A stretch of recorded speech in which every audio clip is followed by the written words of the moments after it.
Alô, som. Alô, som. Tudo certo? Tá bom? Tá bom assim? Ô, Alexandre.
Bom dia a todos. Eu gostaria inicialmente de agradecer a oportunidade de estar aqui para expor algumas ideias. Gostaria de agradecer aos criadores do evento, que é um evento de grandes possibilidades, que veio para somar os outros que existem aqui na CCCI. Agradecer a equipe da Tertúlia Matinal, que dá suporte a esse evento, a Tertúlia Matinal e a equipe do Tertuliário. E agradecer a presença de vocês, que sem a qual não haveria sentido esse evento. Então, eu vou fazer uma brevíssima introdução e, na sequência, eu vou começar a expor o que consta nessa folha síntese que vocês receberam, mas desde já vocês sintam-se convidados a participar, fiquem à vontade para interromper a qualquer momento, para acrescentar alguma coisa ou fazer alguma pergunta. Muito bem, roteiro autodespertológico. O tema da desperticidade, ele sempre foi intrigante para mim, imagino que para muitos de vocês. Então, quando eu conheci a Conscienciologia, o professor Valdo, ele se colocava na condição de desperto, e era desperto e ainda não era total. Então, aquela condição de desperto, espelhada, vista no professor Valdo, era muito distante. Era algo assim para muitos séculos, muitas vidas, chegar àquela condição igual a dele, que era a condição do desperto. Então, a dispersidade estava muito longe. Mas, com o tempo, ele começou a expor mais a condição dele, né? Então, nós começamos a perceber que, na realidade, ele estava distante da condição da desperticidade. Ele já tinha avançado muito mais na escala evolutiva em relação à desperticidade. E aí, então, a desperticidade ela começou a ficar um pouco mais próxima de nós. Não era tudo aquilo que a gente via nele. Então, ele era muito mais que um desperto. Então, ele começou a falar, né, começou a desmembrar a escala evolutiva, começou a falar de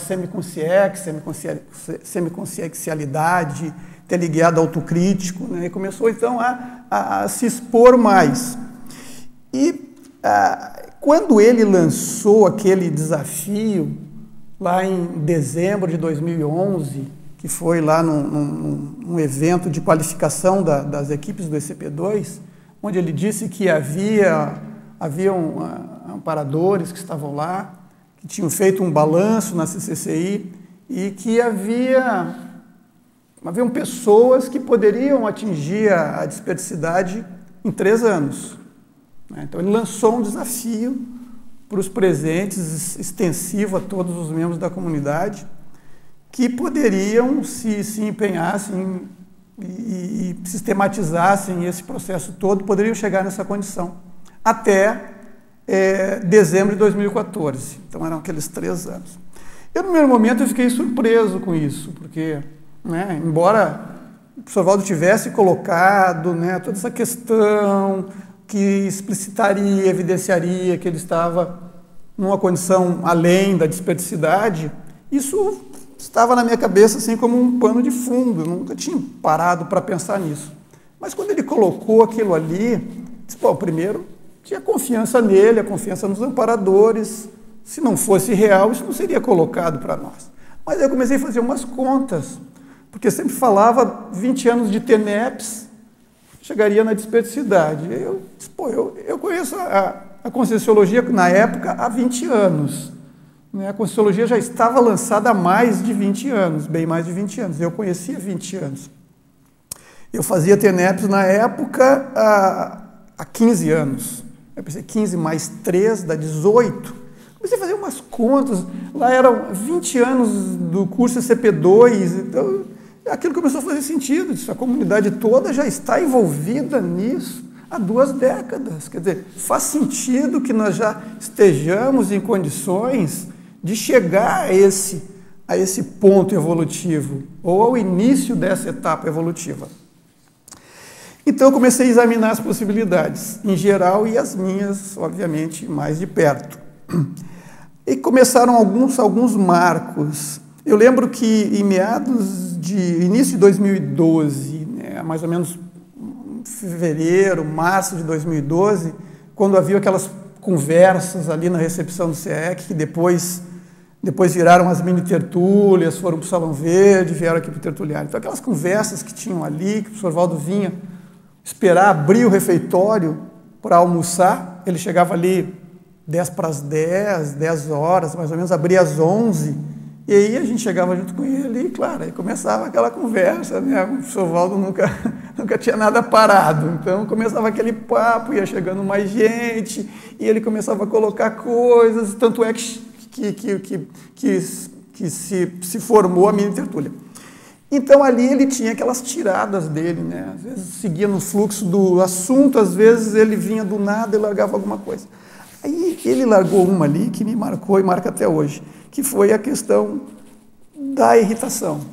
Então alguém falou alguma coisa de irritação e ele virou para a pessoa e perguntou assim, diz uma coisa, quantas vezes você ficou irritado naquele átimo de segundo, antes dele dizer o tempo, minha cabeça foi, eu disse, não, de certo, nas últimas horas, no último dia, na última semana, eu pensei, né, que ele ia dizer, e ele disse assim, quantas vezes você ficou irritado no último ano? Eu disse, como assim no último ano? Né? Fiquei irritado 5 vezes no último ano. Aquilo ali me balançou, aquilo ali eu disse, nossa, peraí, tem alguma coisa errada na minha visão, na minha abordagem deste assunto. Aí eu comecei a entrar nesse assunto, comecei a encarar esse assunto de uma forma com mais atenção, tanto é que eu criei a fórmula dos autodesassediados anônimos, que é uma coisa mais ou menos assim, quanto tempo eu não estou irritado, né? Porque se nós formos ver, e eu vou falar mais adiante sobre isso, a irritabilidade ela está diretamente ligada com a assedialidade, né? Então, Uma pessoa que se irrita, ela está assediada, né? E quanto maior é a proporção dessa irritação, maior é o autoassédio, maior é o heterassédio, que chega lá nos ataques de fúria, na semipossessão ou na possessão total. Então, é por aí. Então, lembra aquele cara tem um ataque de fúria, ele bate no peito, ele grita, ele baba. O cara virou um gorila, né? Não viu? Ele é um gorila. Então, isso aí é uma regressão. Então, mas voltando lá, eu comecei a ver isso e claro que você nunca mais se irritar, é que nem dieta, né? Não vou comer isso pro resto da minha vida. Isso é quase uma autossabotagem, né? Porque você se coloca diante de uma meta quase irrealizável, porque você não tem ainda a capacidade de chegar naquela situação. Então, você tem que se permitir crescer e evoluir diante da proposta que você está se colocando. Então, nunca mais eu vou me irritar, é uma autossabotagem. Então, eu comecei a ver, primeiro, o autodiagnóstico. Quantas vezes, como eu me irritava. E aí, então, me propor a não me irritar por aquele dia. Então, as vitórias, por isso que eu falei que é do AA, né? As vitórias eram diárias. Não me irritei hoje, não me irritei amanhã. Porque, lembra que o professor Valdo dizia, a pessoa perdia as estribeiras. O que se dizia? Vocês lembram? Zerou a desperdicidade. Lembra disso? A pessoa se irritou, perdeu a calma e zerou. Começa a contar 20 anos de novo do zero agora. Era isso que falava, né? Então você vê como é sério esse negócio da irritação, perder as estribeiras. Então eu comecei a ver essa questão. Algumas pessoas até acharam interessante, até tem pessoas que criaram uns programas, né? Fiquei tantos dias, o pessoal depois me dava feedback, eu falei umas vezes aqui no Tertúlia isso, o pessoal me dava feedback, fiquei 50 e poucos dias sem me irritar. E, agora comecei a contar de novo. Mas são as vitórias, a pessoa começa a fazer uma autoavaliação do quanto ela está conseguindo manter a tranquilidade, manter o seu micro-universo sadio. Eu digo sadio porque ali você consegue pensar melhor, você consegue ser mais autêntico, estar consigo mesmo. Mas, enfim, isso foi um marco, né? E aí, então, eu comecei a examinar, além dessa questão da irritabilidade, a questão da metapensenidade, que é a questão do fluxo pensênico. Ou seja, como é que as coisas chegam na minha cabeça? Sobre o que é que eu penso? Eu sei que tem muitos artigos na internet, tem muita gente que já estudou isso, tem até aquelas estatísticas, a pessoa pensa nisso tantas vezes por dia, isso já existe, né? Isso é uma ferramenta que o pessoal utiliza até para ver qual é o padrão de interesse das pessoas, e isso é muito interessante, porque você começa a examinar na sua cabeça, então, o que é que você pensa? Como é que esse fluxo de pensamento chega até você? Certo? Como é que ele varia? Ele está à mercê do quê? O que faz você mudar o seu pensamento? Então, vai lá desde a criança, né, que tem aquela atenção saltuária, ela pensa numa coisa, pensa noutra, pensa noutra.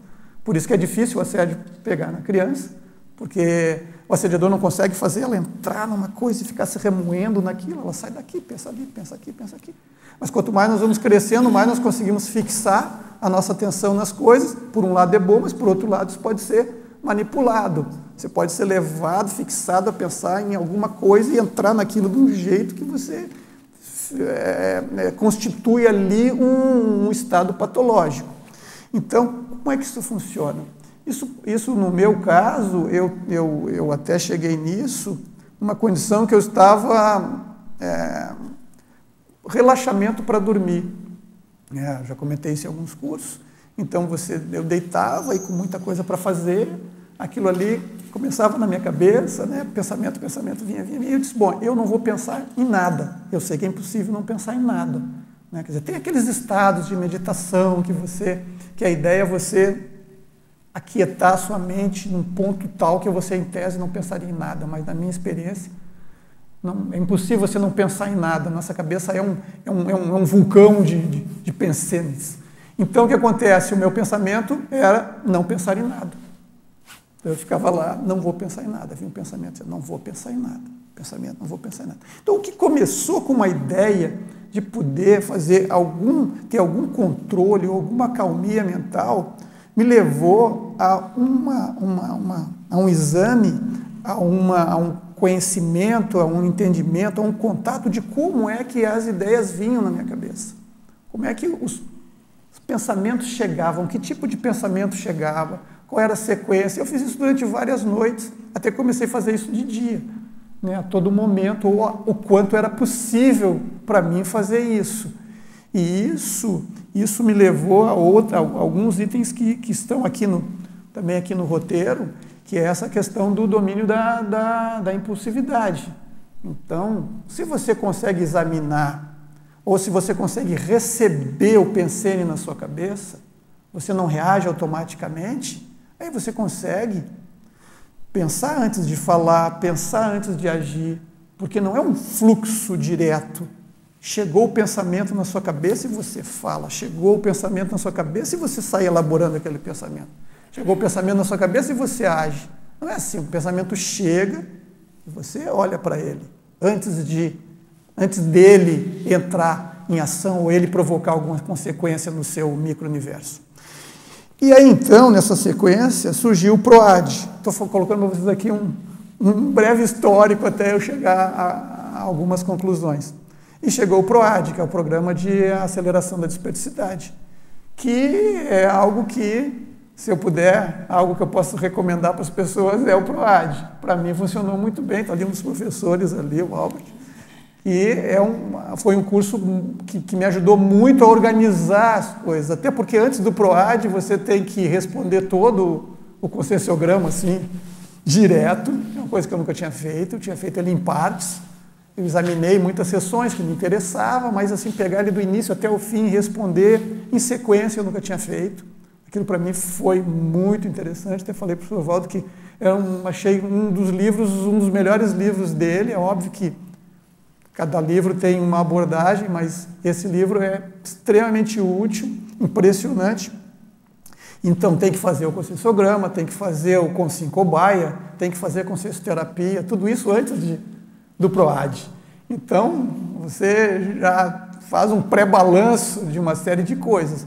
E todos nós aqui somos muito ocupados na nossa vida profissional, no nosso voluntariado. Nem sempre nós conseguimos parar, olhar para nós mesmos, fazer um balanço, sistematizar isso. E nessa sequência toda aqui eu tive essa oportunidade de fazer, mesmo com todas as atividades que eu tinha, eu me permiti fazer isso e acho que foi muito importante, porque eu consegui realmente olhar e examinar em que situação eu estava, em que pé eu estava, porque você segue a vida e muitas vezes você não olha para os lados e se você não tem uma noção real de onde você está, você muitas vezes desperdiça oportunidades, não só para você, mas para as outras pessoas. Muito bem, então, aí eu fiz o PROAD e ele me ajudou com todos esses pré-requisitos, me ajudou a fazer um balanço geral. E eu procurei sistematizar, né, de antes até a situação que eu estava, tudo que aconteceu e dali para frente.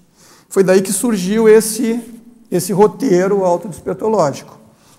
E a minha preocupação aqui era, não em relação à teoria da desperticidade, que existe toda uma teoria muito bem constituída pelo professor Valdo.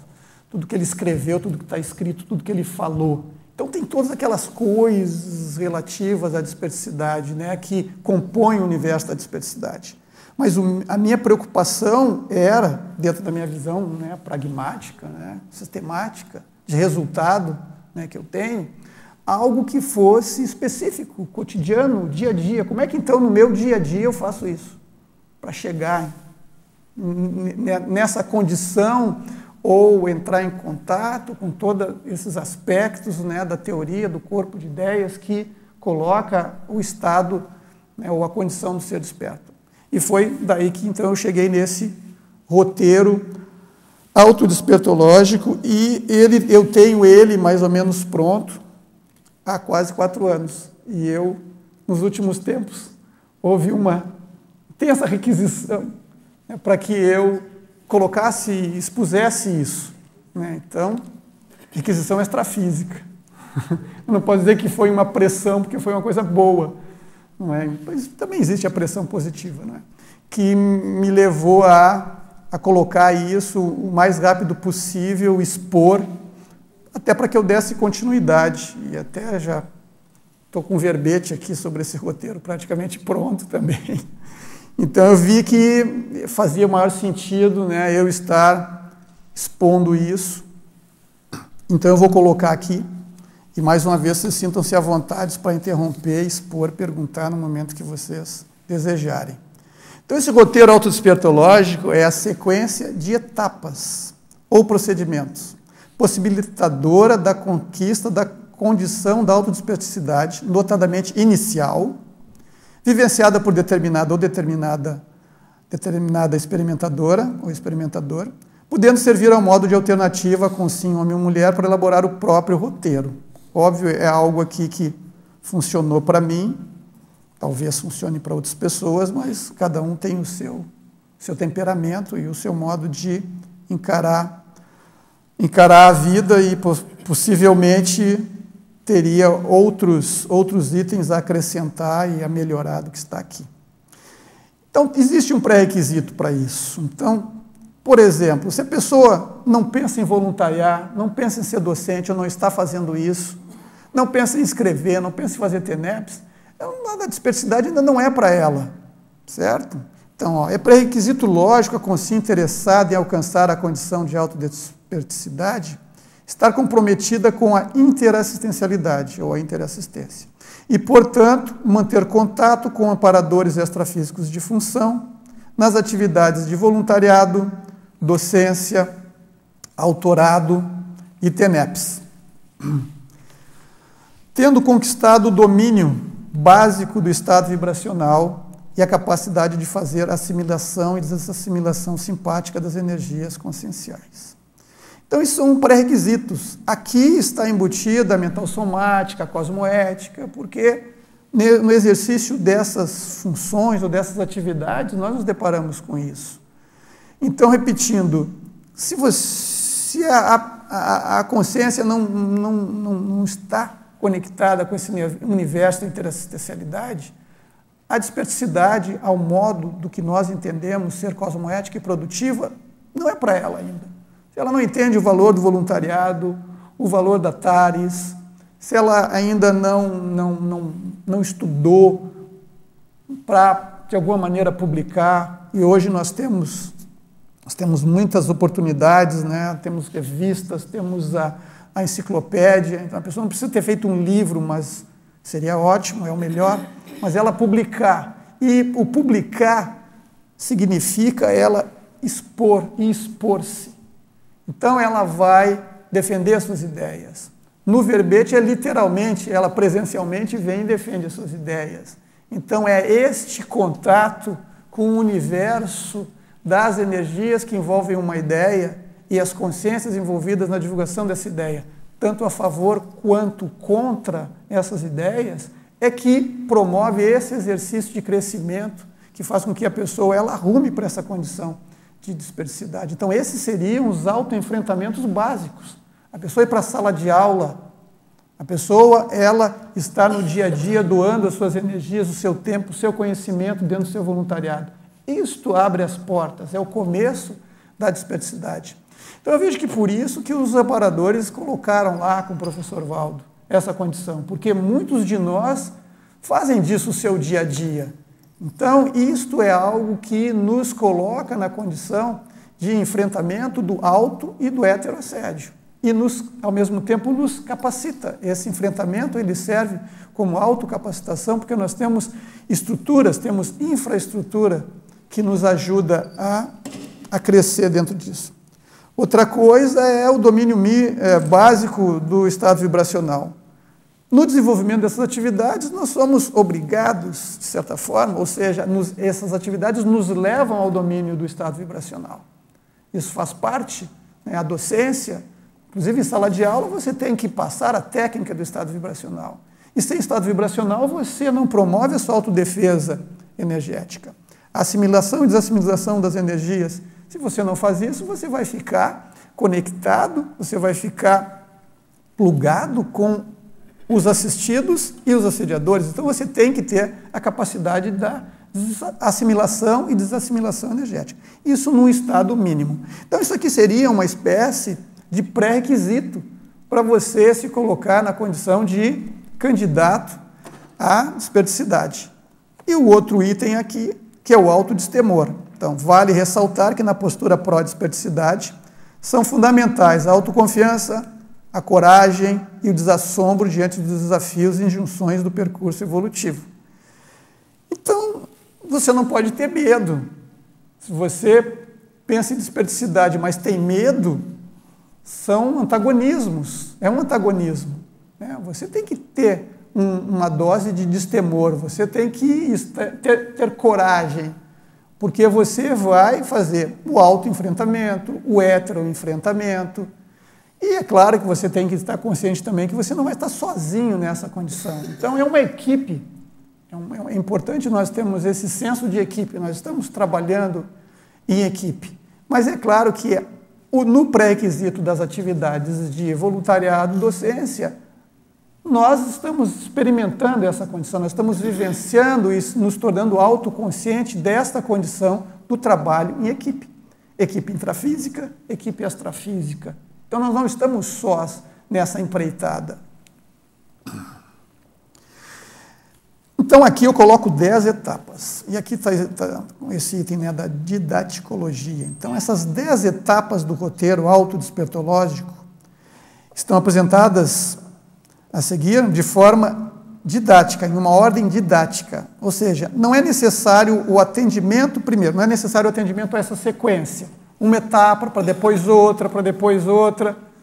E o outro item é, você não precisa terminar uma etapa para começar outra. Então, aqui, de certa forma, essas etapas elas estão colocadas aqui porque tinha que haver uma exposição dos itens em separado. Mas esses itens, eles acontecem de forma concomitante, ao mesmo tempo. E como eu disse aqui, as etapas não necessariamente têm também essa ordem. Inevitavelmente, isso aqui vai variar de pessoa para pessoa, de circunstância para circunstância. Mas o esforço aqui foi colocar isso de forma separada para que didaticamente se possa examinar o que está sendo proposto. Então, essas 10 etapas aqui, o importante ao examiná-las é termos sempre o foco no desassédio. O que cada uma delas nos proporciona para essa situação de desassédio, auto e heterodesassédio. Então, se nós examinarmos cada um desses itens, eles são fundamentais para que nós possamos estar desassediados. Alguns são mais difíceis do que outros, mais difíceis, eu diria, mais complexos do que outros. Alguns são menos complexos, mais diretos, e outros mais complexos. Então, vou seguir essa sequência que foi colocada aqui. Então, a questão da homeostasia. Então, nós precisamos ter um equilíbrio e um bem-estar holossomático. Isso é básico, né? Por mais que nós tenhamos algum problema, alguma sequela até, alguma condição de doença ou de alguma lacuna, isso tem que ser equilibrado o máximo possível. Porque se nós nos permitirmos ficar em uma situação de desequilíbrio, seja ela por qual aspecto do nosso holossoma, isso é uma brecha, isso vai gerar uma condição de autoassédio que gera uma brecha para os assediadores, para os heteroassédios. Então, esse bem-estar holossomático pode nos levar à automegaforização, e essa é a ideia. Então, você sai por aí, né? Você viaja, nós temos a oportunidade de viajar, você vai a algum lugar, onde o lugar tem muita energia, seja lá por quais circunstâncias forem. Você tem alguma conexão com aquele lugar, seja através da ideia ou alguma forma holopensênica do seu passado, aquilo repercute em você. E às vezes você entra em euforia e entra em mega euforização. E você não quer mais sair daquele lugar. Então você chega lá, fica lá, e a vontade é que o mundo desapareça ao redor e fique você com aquelas energias, com aquele lugar, com as consciências que aparecem. Então, isto é algo que é um moto contínuo. A sua condição de equilíbrio lhe leva a vivenciar essa condição. E essa condição melhora o seu estado de equilíbrio. Então, nós temos que chegar num patamar de equilíbrio que nos proporcione esse moto contínuo. Então, você entra num círculo virtuoso de saúde. Agora, isso às vezes é complexo, né? Porque vamos pegar a ponta mais rombuda, digamos, do nosso holossoma, né? Que é o soma. Às vezes as pessoas têm dificuldade com a boca até, né? Então, a pessoa vai lá e ela se propõe, né, a melhorar a sua alimentação e às vezes é difícil. Então aí as tentações, né, e as coisas supostamente deliciosas. Então, você vê, se nós temos dificuldade com a boca, como é que nós vamos analisar a nossa psicosfera? Então tem uma série de aspectos que às vezes são mais complexos. E aí entra algo, né, que o professor Valdo colocou lá da alta absolutismologia. Então, às vezes, você precisa se colocar nessa condição de não e pronto. Só que o não e pronto, você tem que também se permitir fazer aquelas exceções ou concessões plausíveis. Era aquilo que eu estava falando lá no início, não vou me irritar para sempre. Não, eu vou encarar isso de uma forma dentro das minhas possibilidades. Então, eu vou colocar metas factíveis, porque se você coloca uma meta que você não vai cumprir, acabou, você já começou sem chance de ter sucesso. Então, essas metas factíveis, elas são muito importantes. Agora, essa busca aqui da homeostasia não é à toa que em muitos aspectos, em muitos verbetes, a questão da homeostasia ela é colocada, porque isso é fundamental. São os nossos veículos de manifestação nessa e nas outras dimensões, e eles têm que estar equilibrados de alguma forma, ao ponto que faça com que nós tenhamos uma saúde mínima para podermos pensar melhor, para podermos ter discernimento diante do que nós queremos e das situações que se apresentam diante de nós, os contatos com as outras pessoas, as oportunidades, até aquelas decisões de destino. Então, nós temos que ter essa saúde, esse equilíbrio, esse bem-estar holossomático mínimo necessário para que nós possamos viver com discernimento diante do que se apresenta para nós. Aquela até clássica, né? A pessoa com dor de barriga não consegue pensar direito, né? Então, isso é um fato. Então, nós temos que buscar esse equilíbrio. Então, isso seria um ponto, e ele aqui já é a primeira etapa, né? Que mostra o que estava sendo dito lá na questão da didaticologia. Então, é uma etapa que vai permear todas as outras, né? Nós temos que estar sempre em equilíbrio holossomático diante das outras etapas que se apresentam. O outro item aqui é o senso de observação. Então, se nós queremos aprender sobre nós mesmos, que é o outro item que vem a seguir, nós temos que nos observar. Então, esse senso de observação, ele é fundamental, porque ele também nos leva à atenção.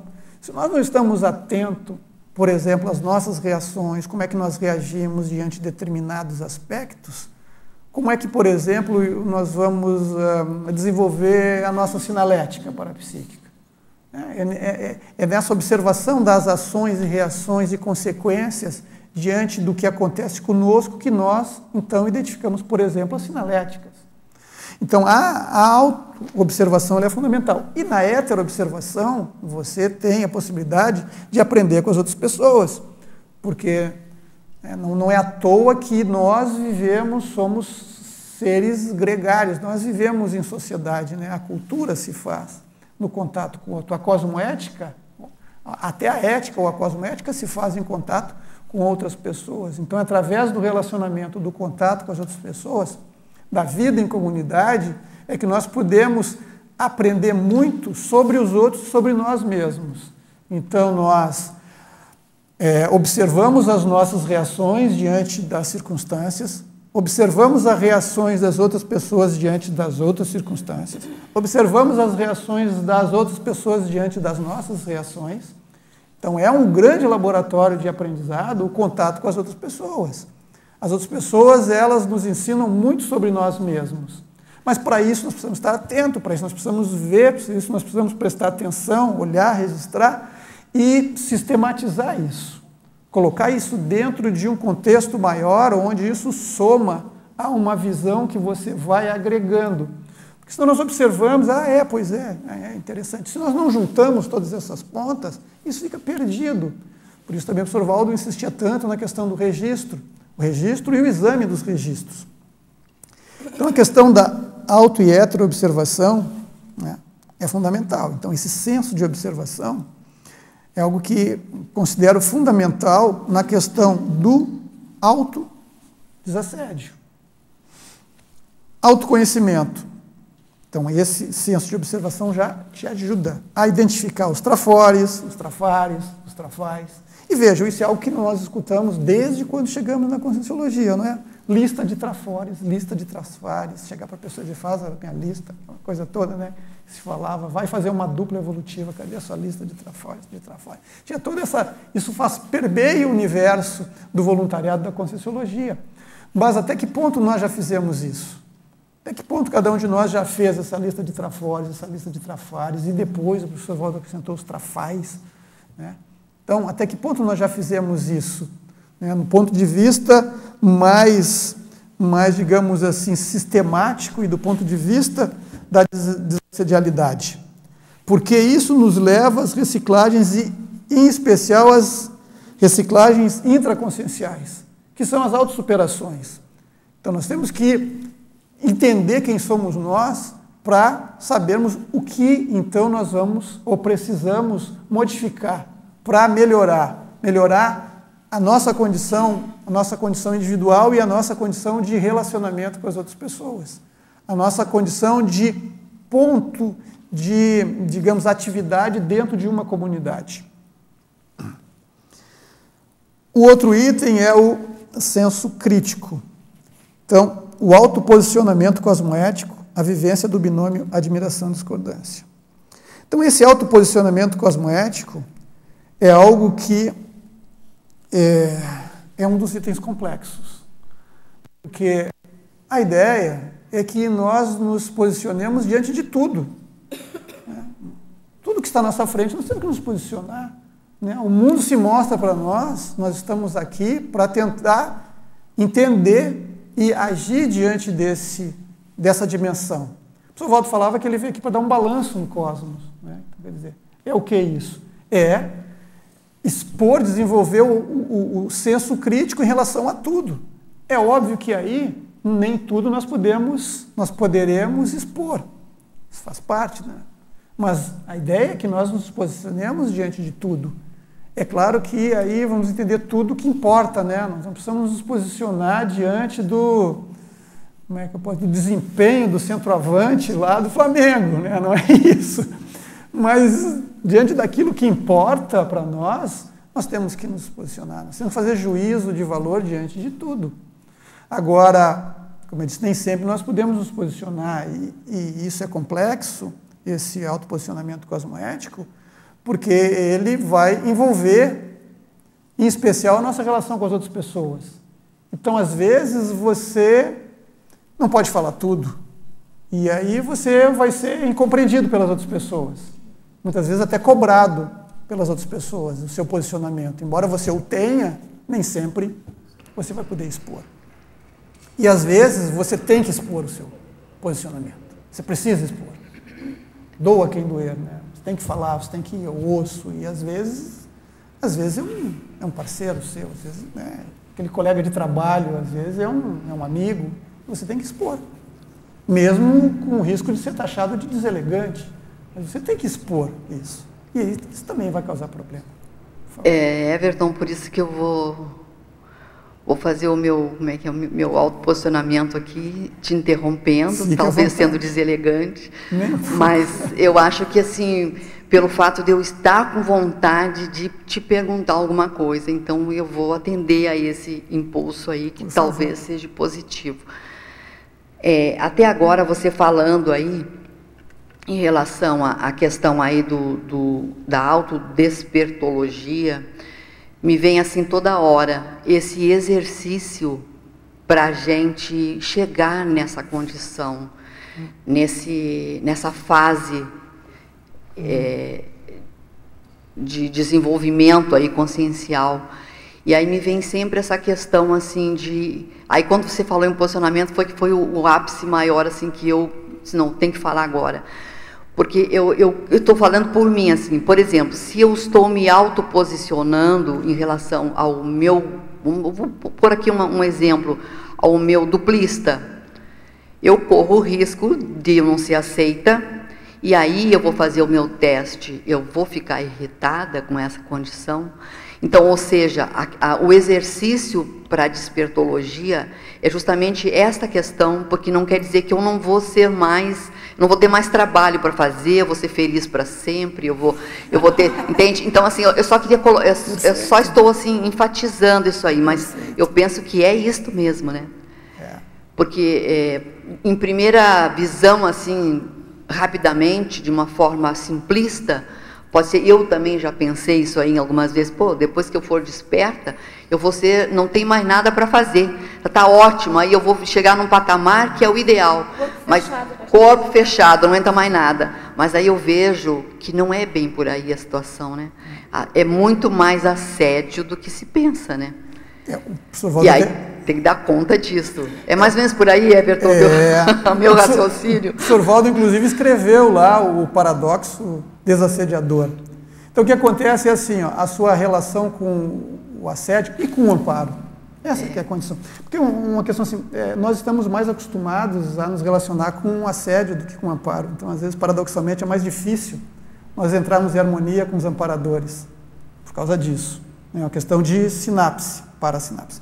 Mas então, o que acontece, eu vejo que tem dois momentos.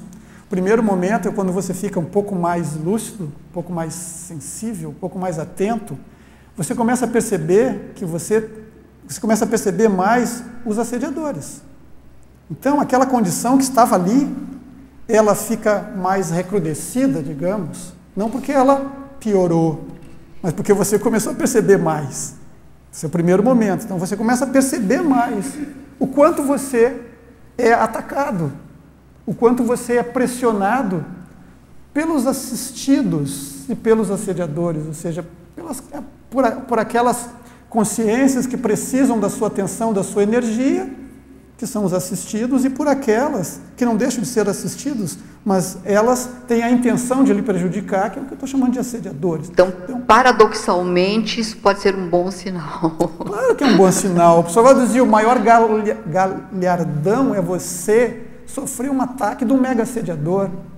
Então, você já tem condição de enfrentar aquilo, você percebe aquilo, né? Os amparadores permitem, né, na sua condição do trabalho, que aquele mega assediador chegue até você. Então, o que acontece? Então, primeiro, você começa a perceber mais esse universo de desequilíbrio à sua volta.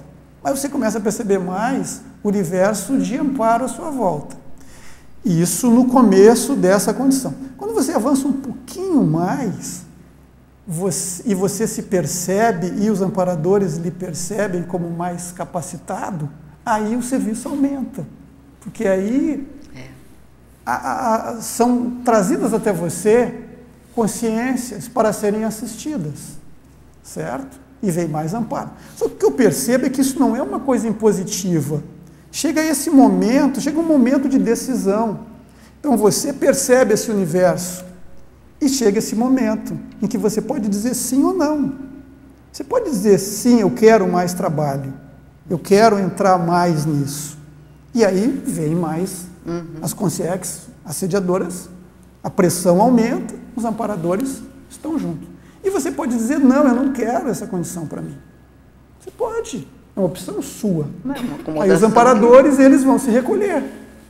Mas os assediadores não vão se recolher, eles vão, porque eles já viram você. E eles não têm essa cosmoética de dizer, bom, você não quer, ok, não vamos. Eles vão. Então você fica meio sem opção, mas paciência, não é? Mas você tem o direito de escolher. Eu vejo que não é algo assim que os amparadores, eles não vão dentro do seu universo, seu micro-universo consciente, lhe impor um trabalho, se você não quiser. E muita gente não, mas algumas pessoas, eu estou dizendo que não é muita gente porque eu não tenho a visão desse universo, mas sei que algumas pessoas dão para trás, não querem, se recolhem, abandonam, vão embora. Está no direito dela fazer isso. Everton. Mas então é por aí.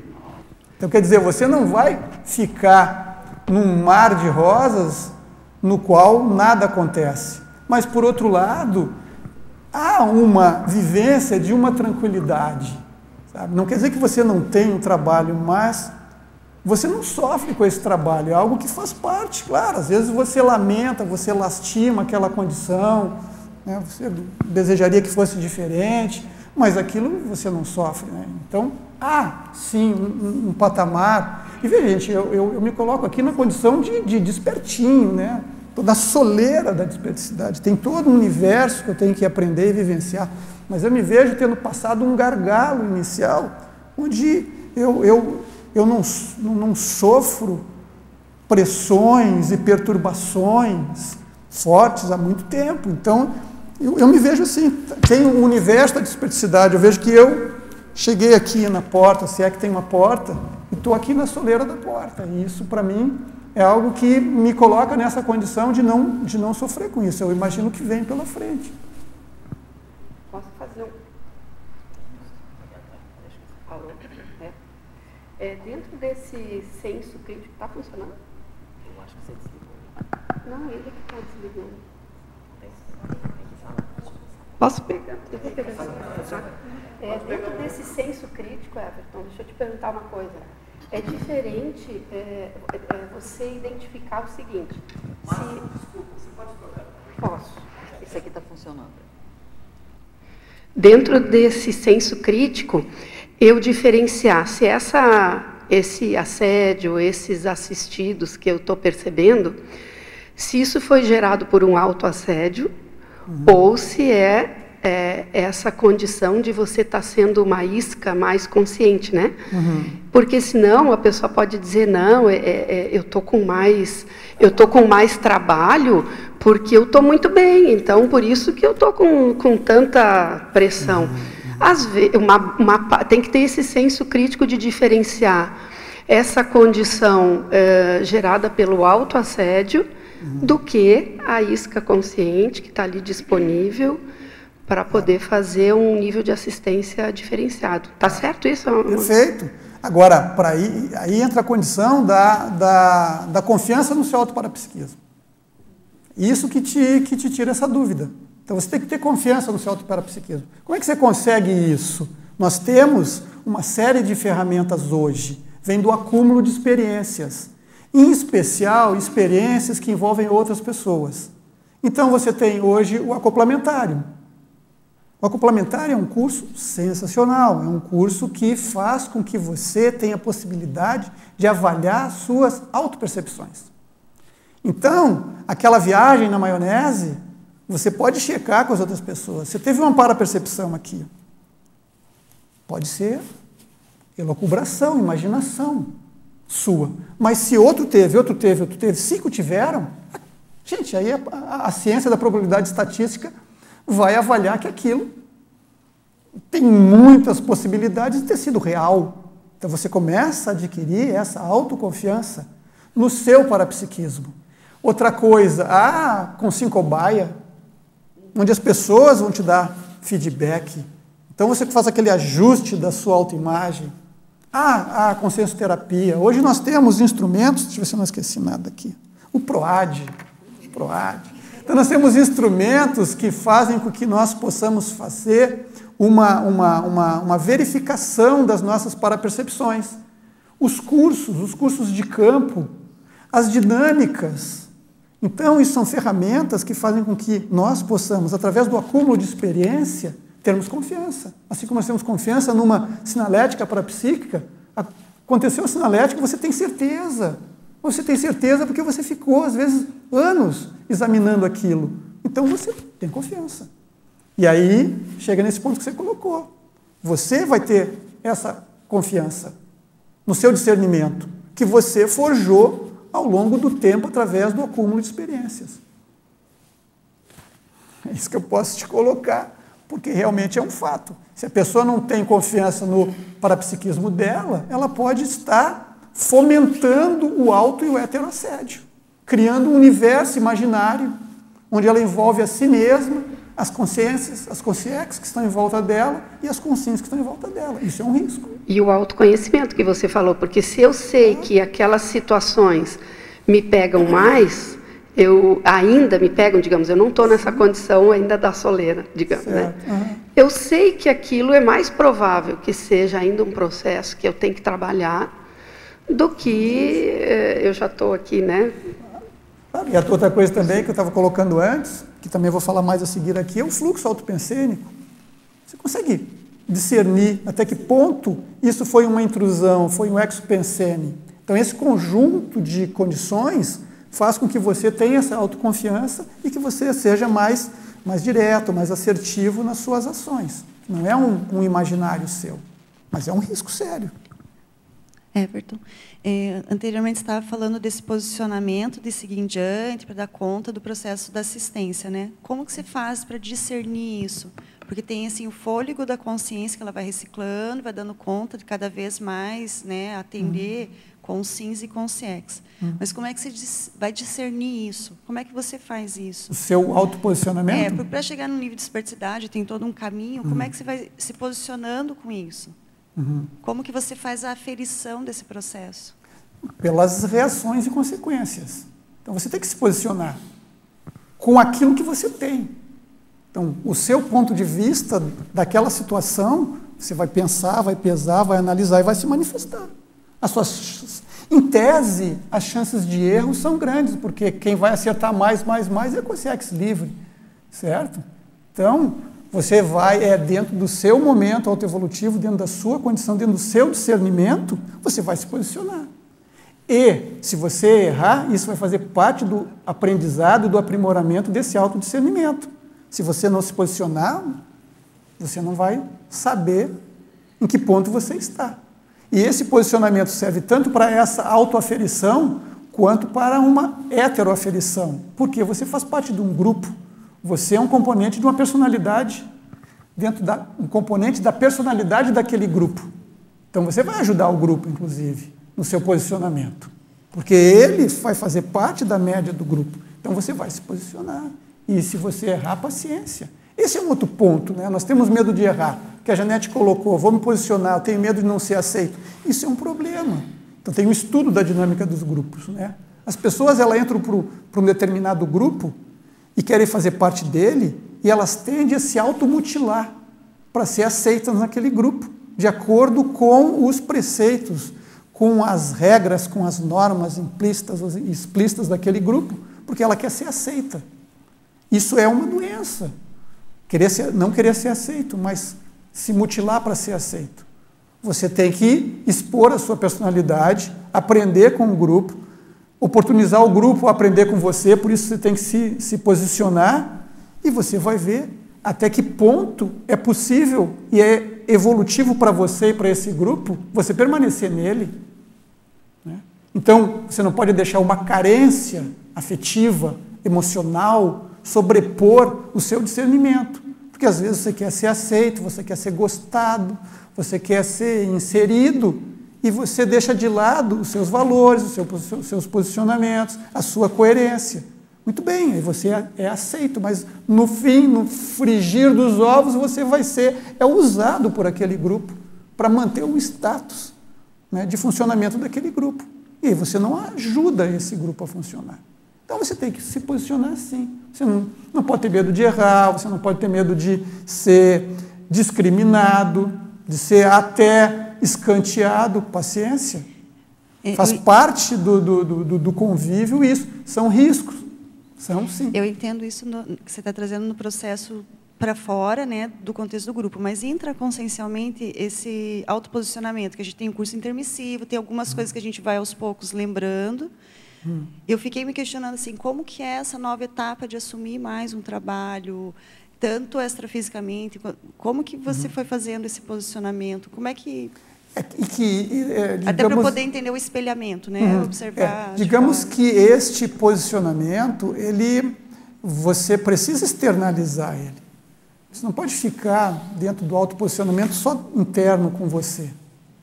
Entende? Por isso que não dá muito para separar. Você tem o autoposicionamento, você se coloca diante esse interno, né?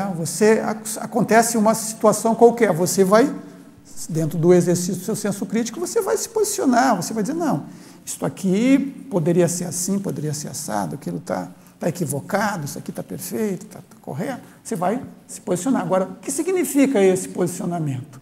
Significa que você, ali, de alguma forma, você teve um aprendizado diante de uma situação. Quando você se posiciona, você mobiliza as suas energias, você mobiliza as consciências, as consciências ao seu redor a partir do seu holopensene, e só aí você já está interferindo.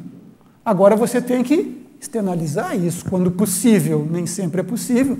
Quando você externaliza isso, você fecha o ciclo, porque aí você vai ter certeza e você começa a burilar o seu discernimento e a sua autoconfiança, porque quando você exterioriza, você, a partir do senso de observação, da reação das pessoas, você vai ver até que ponto você estava coerente, até que ponto você está sendo proativo, você está somando, você está sendo construtivo, você está sendo útil dentro daquele contexto, daquele grupo. Então não tem muita saída, né? Nós temos que exteriorizar os nossos posicionamentos. Porque nós temos o posicionamento e guardarmos só para nós também não é real. Né? Porque não existe só para nós. Nós estamos nos posicionando. Né? Tem aquelas coisas, o silêncio fala e tudo mais. Então não adianta nada eu ficar quieto aqui, pensionizando, eu estou me posicionando. Então, se você fala, você torna isso aberto. E tem outra questão aí, que quando você fala, que tem a força da palavra, você polariza energias ao redor de você, ao redor do evento. Então, às vezes, você falando, você consegue, inclusive, catalisar um evento a partir da sua fala. Porque essa fala, ela vai repercutir nas pessoas, isso vai gerar reações energéticas, pensênicas, que isso serve para os amparadores trabalhar. Então não tem saída, nós temos que nos posicionar, correndo os riscos, que são reais, certo? De sermos, inclusive, rejeitados. Isso faz parte. Mas aí entra o equilíbrio homeostático.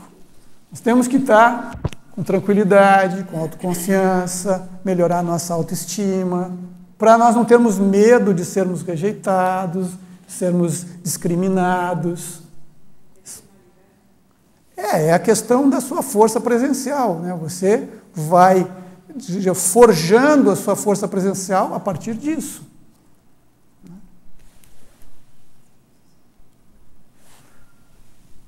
Podemos seguir? Falei do senso crítico. E aí vem uma coisa, um outro item aqui que é muito complexo, que é você ser coerente, então. Então você tem que ser coerente. Então aqui está o emprego mental somático da lógica e da racionalidade. Então, você tem que ter lógica com um mental soma, né? Não pode ser uma lógica torta, né? Não pode ser porque parece paradoxal, né? Mas existe a lógica torta, não existe? O crime organizado tem lógica, né? Mas é uma lógica torta, anticosmoética. É a lógica mental somática, a racionalidade, e isso não é aquela coisa lá da psicologia, da racionalização, não é por aí. Você aplicar com lógica, racionalidade, a coisa da teática e da verbação. Então, isto é algo que não é simples de manter, é complexo. Mas, quando você começa a entrar nesse veio, você vê que não tem muita saída mais para isso. Né? Por isso que entra um pouco lá do autoabsolutismo, não tem muita saída. Você tem que ser coerente, e isso vai lhe causar problemas. Né? Às vezes você vai ser taxado de deselegante, às vezes você vai ser rechaçado, às vezes você vai esfriar ou perder um amigo ou um duplista. Mas e aí? O que você vai fazer? Você vai conviver com aquilo? Né? E você entra numa autocorrupção, num autoassédio, num heteroassédio, você vai ficar doente, outra pessoa vai ficar doente. Então, só que muitas vezes o autoposicionamento, ele liberta, ele é sadio. Às vezes você tinha muito medo de se colocar diante de uma situação e a solução era você se colocar diante daquela situação. Aquilo é libertador, aquilo clareia, aquilo faz com que haja um posicionamento da outra pessoa, inclusive. Nem que seja um rompimento, mas, gente, a vida é curta para nós desperdiçarmos numa relação que é doentia.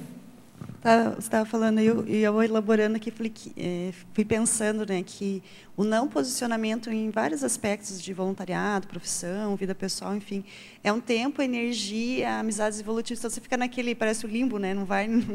E é um tempo que também, para ter um investimento da Equipex, do Amparo, eles não vão conseguir...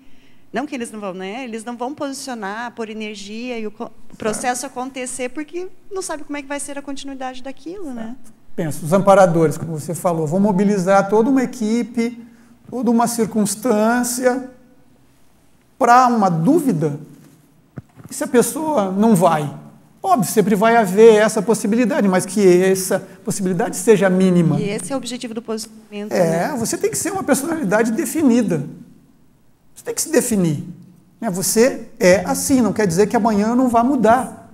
Mas hoje eu sei quem eu sou, eu sei o que eu quero, para onde eu vou. Certo? Isso não quer dizer rigidez, isso quer dizer posicionamento. Você está aberto e flexível para mudar.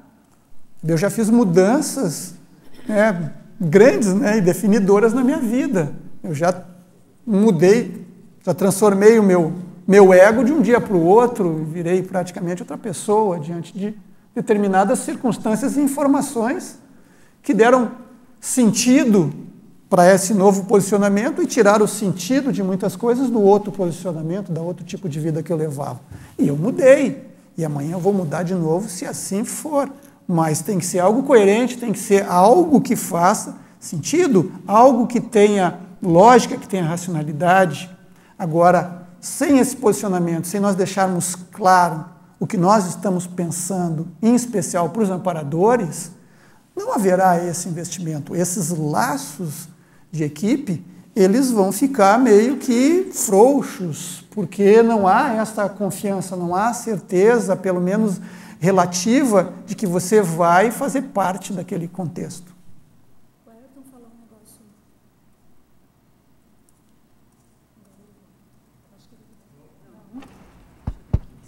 Agora ligado. Tá ligado, Bom, o Everton falou uma coisa agora que você estava mencionando e me chamou a atenção, eu lembrei, que é a questão de que nós nos acostumamos, né, a um certo jeito de fazer as coisas, ou um modo de vida, e nessa tendência a gente convive muito com as pessoas, né, pessoas próximas, e tende a achar que a gente sabe delas, às vezes, mais do que elas mesmas sabem.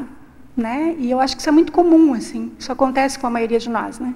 Então, eu me lembrei agora de um exemplo do Everton. Eu conheço o Everton há 30 anos, mais de 30 anos que a gente está junto, e a gente tem uma interação bem constante, né? E, enfim, então a gente se conhece bem. E aí, agora, a gente estava viajando, e o Everton, frequentemente, ia perguntar para alguém sobre alguma coisa que a gente já sabia o que era, né?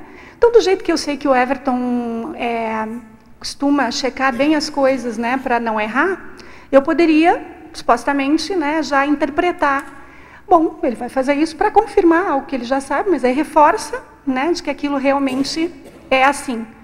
E não era por isso que ele estava fazendo isso, né?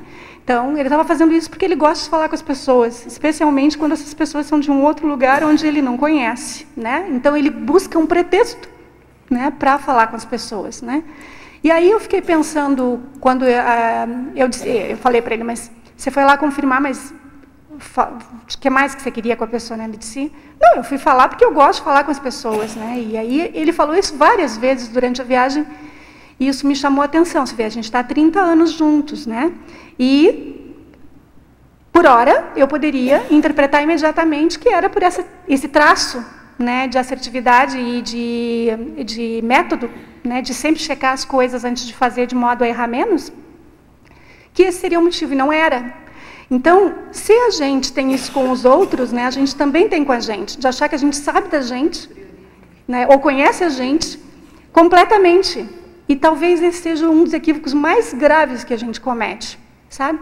E acho que essas viagens que a gente faz, às vezes, para um lugar muito distante ou muito diferente do que a gente está, a gente pode, no contraste, né, perceber um pouco isso. Então, essa questão que parece simples, às vezes, que o Everton coloca, de você pensar no que você pensa, a gente acha que a gente sabe o que a gente pensa, então a gente não pensa sobre o que pensa.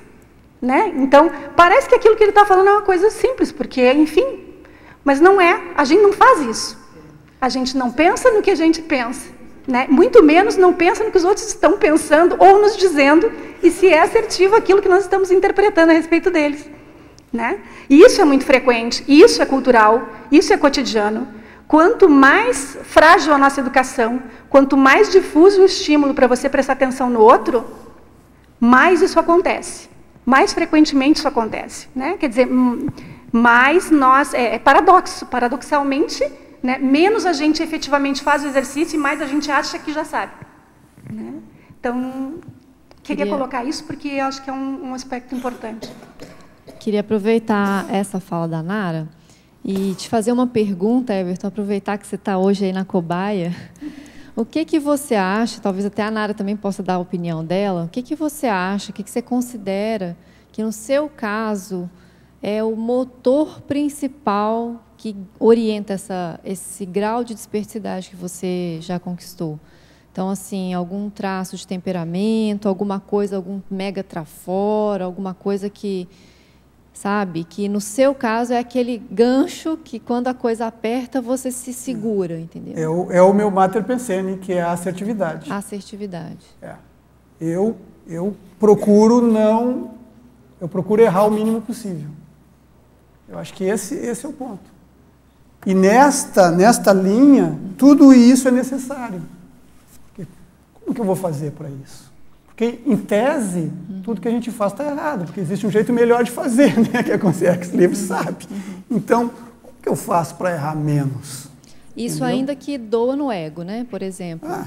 Ainda que vá contra você mesmo, por exemplo. Alguma coisa... mas aparentemente vai contra você, porque geralmente as né? coisas são... né? A gente tem os nossos...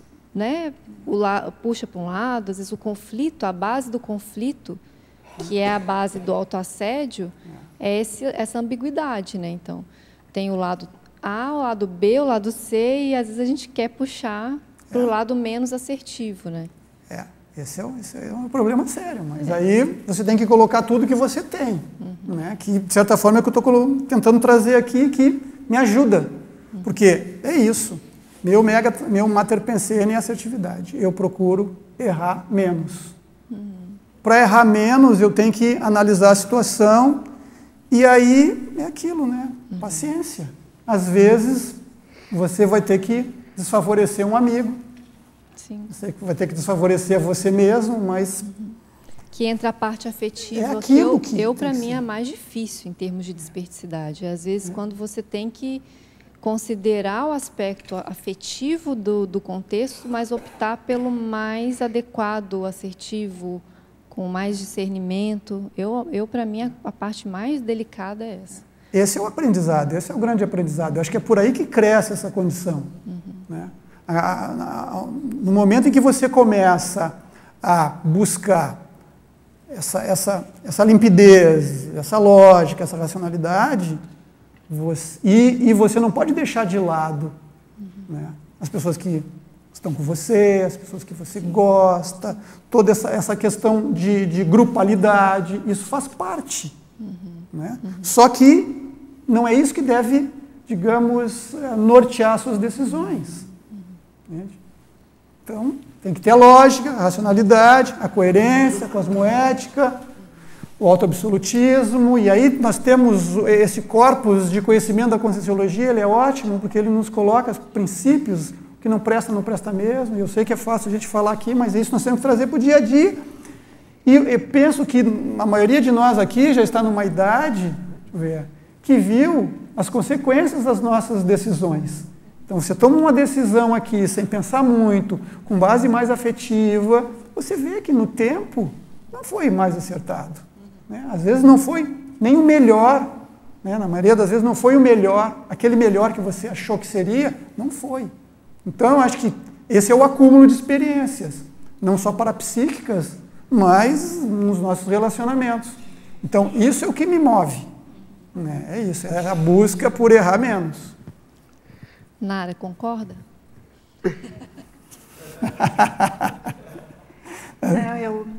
O Everton, ele pensa muito, né? Então, essa questão da convicção ou da assertividade, da pessoa que tem quando você constitui um corpus de convicções, vamos dizer assim, né, você se empodera, né?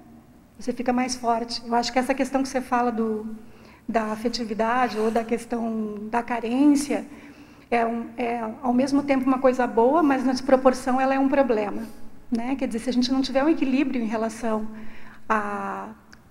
o que nós sabemos em relação às coisas, né, e o que nós sentimos em relação a elas, se nós sentimos mais em relação às coisas do que sabemos em relação a elas, nós temos mais medo das coisas, né? E aí, eu estava até falando para a Denise, que agora, depois que a gente voltou dessa viagem, uma coisa que me ficou muito clara é como, quando a educação é forte, as pessoas são empoderadas desde a infância porque foram estimuladas, né? A Luziana está fazendo isso nesse trabalho que ela está desenvolvendo agora, como as coisas são mais simples. A liberdade é exercida de uma forma mais espontânea, certo? Então, porque as pessoas não têm medo, né? Elas fazem as coisas, elas não se assustam e não se assombram.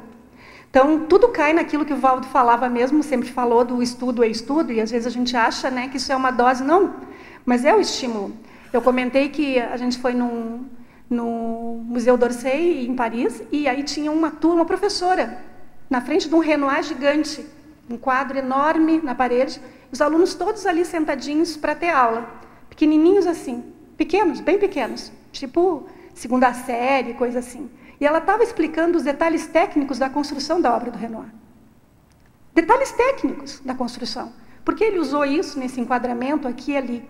Eu fiquei olhando aquilo e fiquei impressionada com aquela situação, porque o Valdo sempre disse, desde o início, que nós devemos tratar crianças, né, as crianças, ou educar as crianças, elas têm muito mais capacidade, que nós idiotizamos as crianças, né, lidamos com as crianças como se elas não tivessem capacidade. E que elas têm capacidade. Eu fico pensando, um adulto, né, que ali, naquele contexto, era um contexto da arte, etc., mas na história, em tudo, no dia a dia, nas coisas, né, é estimulado a pensar sobre isso, né, ou é estimulado a construir um raciocínio em torno daquilo. A tendência é que o equilíbrio seja maior, o empoderamento seja maior, o medo seja menor, você se posicione mais. Não há outra regra, vamos dizer assim. Para nós, culturalmente, isso é muito mais difícil. Né? Eu acho que para nós, enquanto no nosso país em desenvolvimento, com um lastro cultural muito baixo, uma educação realmente muito frágil, isso é um esforço muito maior. A gente tem que fazer um esforço muito maior para isso. Né? Então, essa questão que o Everton fala da aceitação e tudo mais, né, ela acaba aqui. Mas eu vou falar e aí vou ter um problema com relação a isso. Vai ter um problema se não falar também. Mas a gente acha que não vai ter, né? Muitas vezes vai ter um problema muito mais sério, não é? É. Você vai engolir aquilo, né? Você vai remoer aquilo. Você vai somatizar, você vai adoecer. E essa falta de transparência, vamos dizer assim, ela contamina as relações, né? E isso não é nenhuma coisa intencional, mas vai haver um resultado inevitável. Ela contamina as relações, daqui a pouco as pessoas não confiam mais umas nas outras, né? E é isso que eu acho que é o perigo maior. Everton, eu ia te perguntar, esse mater pensene da assertividade, do errar menos, que outro trafor você tem para não entrar no perfeccionismo? A auto-organização. Mas a auto-organização tem isso, só que é a auto-organização prioritária, porque eu não sou organizado em tudo. Acho que só o Serenão é organizado em tudo. Mas eu sou organizado naquilo que interessa. Isso é outra coisa também. A pessoa diz, vou ser organizado. Aí ela pensa que ela tem que ser organizada em tudo e ela não consegue, porque é aquela missão impossível, vira uma autossabotagem. Então você começa com aquela paranoia de querer organizar tudo. O Sr. Valdo era organizado em praticamente tudo, mas ele estava noutra condição. Então, você tem que ser organizado no que é prioritário. É isso que me ajuda, porque eu tenho noção do que é que interessa mais. E aí eu foco as minhas energias, o meu tempo, o meu discernimento naquilo, que é secundário, vai ficando. À medida do possível, eu vou agregando organização a esses outros setores.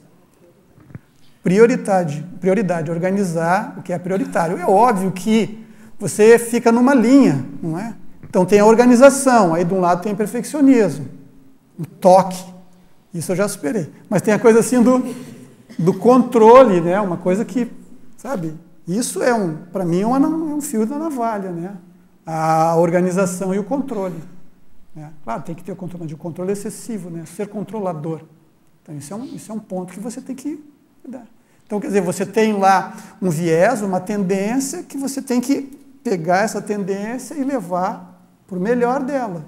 Se você se descuida, você pode cair no trafar, né, daquela tendência. Everton, aqui. Você falou um pouco de gargalos, né? Então, assim, no seu caso, qual foi o gargalo assim, que você superou e falou, não, estou entrando na desperticidade agora? Assim? Foi da irritabilidade. Esse aí, aquele dia que o professor Valdo falou aquilo lá, aquilo me pegou de um jeito que eu fiquei 1 ano mais ou menos naquilo, né? Sobre o que o professor Valdo falou, um dia numa pré-mini tertúlia, ele falou para alguém assim, quantas vezes você ficou irritado no último ano?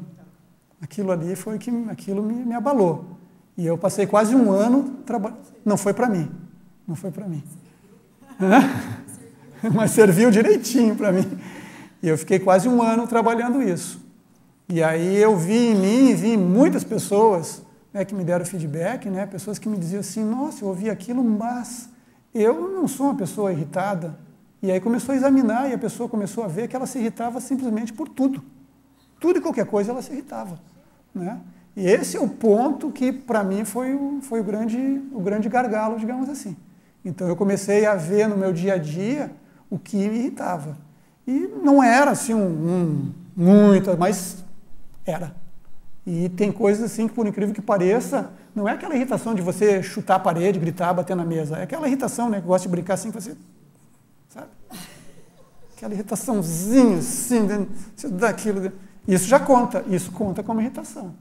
Então, para mim, foi isso que me ajudou, trabalhar isso me ajudou a passar esse gargalo. Porque aí eu consegui entender, junto com a questão do fluxo pensênico, que foi na sequência, como é que funcionava, em especial o heterossédio, né? Então, esse foi o grande gargalo, é algo que também eu convido vocês a examinar, como é que é o universo da irritação de cada um. Everton, pegando esse gancho aí, qual que é o limiar entre você fazer uma crítica e ficar irritado? Fazer uma crítica aí? E ficar irritado. Porque quando você está criticando, tem um grau de irritação. Pode não ter. Pode não ter, né? Pode não ter um grau de irritação. Você pode fazer aquela crítica com tranquilidade. Esse é o ideal. Porque a ideia é assim, ó, também tem um limiar entre você se posicionar, criticar e não pensar mal da pessoa. Sim, sim. E esse é o outro fio da navalha. Né? Então, você tem que falar, se posicionar, criticar, heterocriticar, mas sem pensar mal da pessoa. Uma coisa que me ajudou muito, está escrito aqui, ó, que é justamente nisso, no senso crítico, está a vivência do binômio admiração e discordância. Me ajudou muito, porque você está se posicionando diante, por exemplo, da ação de uma determinada pessoa. Então está lá, a pessoa fez aquilo. Às vezes foi uma batatada gigante que a pessoa fez. Você olha e você pensa, como é que essa pessoa foi fazer isso? Onde já se... Só que aí, né, você começa, né, a pintar aquilo assim, né, aquela batatada que a pessoa deu. Aí você pega o binômio admiração e discordância e vê tudo aquilo de acerto que a pessoa teve, certo? Aí aquela batatada toda, ela fica contextualizada dentro do universo do que é a condição daquela pessoa. Né? Isso me ajudou muito, porque então eu conseguia justamente entender que aquilo é um aspecto do universo daquela pessoa. Naquele momento, naquela circunstância, né, a pessoa ela tem tudo aquilo de acerto, o contexto dela é muito maior do que isso. Então isso me ajuda a focar a crítica naquele ponto. E a questão da irritação você tem que trabalhar a parte, né? Porque se você consegue chegar num grau de auto-irritabilidade, você consegue fazer uma crítica sem se irritar. Você pode até lastimar, dizer, poxa, que pena, aquela pessoa já não era mais para ela estar errando nisso, mas ela errou. Então você consegue. Então eu vejo que não necessariamente você tem a crítica com a irritação. Acho que isso pode andar separado. Você acha que, quando você fala isso, me vem assim muito à cabeça a ideia seguinte: quando a gente tem essa irritação com o que a outra pessoa faz, é porque no fundo a gente não dá a ela o direito dela pensar o que ela quer, dela fazer o que ela quer, porque a gente acha que ela tem que fazer o que eu acho que é o certo, ou que seja, sei lá, atender as minhas expectativas, né? Eu acho que essa coisa da irritação às vezes entra muito nisso, né? Que a gente frustra a nossa expectativa em relação ao outro. E o direito dela é errar, né? A pessoa tem direito de fazer o que ela quiser, inclusive de regredir, caso ela queira. Né? Isso é um problema dela. Tipo assim, a gente não precisa estar, vamos dizer, atrelado a ela, afundando junto na irritação, né? Aí a pessoa está fazendo o seu posicionamento. Às vezes está errando. Às vezes faz parte, todos nós erramos diante de determinadas circunstâncias. Agora, a questão a se perguntar é por que se irritar com a pessoa? Não é ela que está errando, não é ela que está... Por que isso vai irritar você? Eu acho que isso também tem um outro aspecto. Everton. A mesma coisa acontece quando acontece a irritação com o outro, com a gente. Percebe que quando a gente vai fazer alguma coisa e erra, né? Como é que a gente lida com esse erro que a gente teve, né? Quer dizer, aquilo fica, putz, você não consegue isso. Quer dizer, você não consegue administrar aquilo, né? Ou aquilo perturba demais você, né? Aquilo tem uma dimensão muito grande, quer dizer, quando você é muito rigoroso, né, em relação às atitudes das outras pessoas, né, a tendência é que isso também seja em função de que há um rigor muito grande em relação às coisas que você faz, né? Quer dizer, você não vai acertar sempre, você vai errar. Mas aí quando você erra, você sofre demais com o erro, né? E isso é uma coisa que a gente tem de... A questão é você, quando você erra, você não pode, digamos assim, se perturbar, porque você tem que aproveitar aquele erro para examinar tudo que aconteceu naquele erro. Você tem que debulhar aquele erro, você tem que anatomizar aquele erro, entender o que aconteceu, por que você errou, certo? Sem paranoias, mas você tem que examinar, ver o passo a passo, examinar o que aconteceu antes, o que aconteceu depois, o que estava envolvido, o que você estava pensando, por que aquilo aconteceu. Você tem que entender isso, para você não errar de novo, pelo menos naquilo. Então, se você se perturba com aquele erro, você acaba não tendo discernimento para examinar como é que foi. Eu aprendo muito com os meus erros, porque eu procuro entender por que eu errei. Everton, sabe que quanto a isso, eu estou trabalhando com isso também, de observar assim exemplos de rigidez, né, que antes não tinha observado. E eu penso que detrás de rigidez tem irritabilidade, é uma opinião, porque a pessoa por algum motivo fica rígida frente a qualquer situação que ela não gosta, ou que é diferente ao que ela considera, né? Eu estou observando essas coisas. E antes não tinha pensado na irritabilidade. É bom, bem bom pensar nisso. Do meu ponto de vista, é o ponto nevrálgico, que é o que eu falei para ele que é o grande gargalo. Porque quando você chega a um determinado ponto diante de superação da sua auto-irritabilidade, você consegue aliviar. Sabe quando você tira que assim? Você vai ficar mais tranquilo. Entende? Não quer dizer que você vai ter sangue de barata, que você não vai ser incisivo, que você não vai se posicionar, não é isso. Mas você não tem aquela tensão, ela tende a minimizar, né? Ou praticamente... Uma gradação também, né? Claro, depende.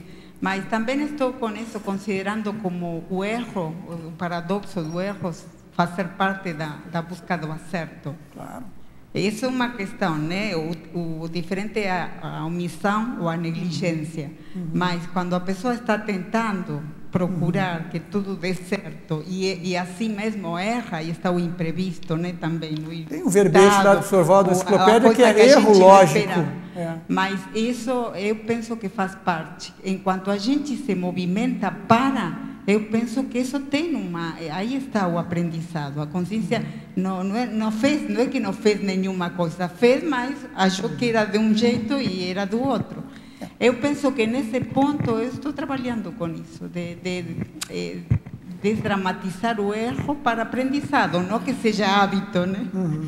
A gente não tem que desconsiderar que isso seja o hábito de dizer, bom, estou aprendendo, então vou fazer... Não, a importância é isso. Eu considero valioso essa busca de acertar. A busca de acertar. E às vezes dá, às vezes não dá. E às vezes até descobre com o tempo que esse erro não foi erro mesmo, foi acerto. Depende como a gente vai evoluindo, né? As coisas que vão acontecendo com a gente, as coisas que vão favorecendo. É importante colocar aqui... Os efeitos falam bem mais alto das coisas que a gente pensa. A questão também lá dos poderes da consciência, né? A vontade, a intenção e o método, digamos assim. Então, você tem que querer fazer, e você tem que estar bem intencionado. Acho que isso é um ponto muito importante. Tem que ver qual é a minha intenção. Eu fiz isso visando o quê? E é claro que você tem que se calçar, né? Tem que estudar a situação, né? Ver quais são as possibilidades, se preparar para aquela circunstância. O máximo possível é óbvio, não é? Mas a intencionalidade aí é muito importante. Agora, essa questão da autocensura que você falou, né, despressurizar e tal, essa autocensura, essa condição muito rigorosa, acho que ela afeta uma das dimensões mais importantes da vida, que é a relação que a gente tem com o prazer, né? Assim, e isso eu acho muito sério, né? Porque uma pessoa que não consegue relaxar, que não consegue usufruir, que não consegue ficar feliz diante das coisas, né? Ou dar risada quando as coisas são bonitas, belas, simplesmente por isso, ela está doente, né? Então, acho que isso é uma coisa que a gente não presta muita atenção, especialmente sulista. Sulista não liga muito para isso, né?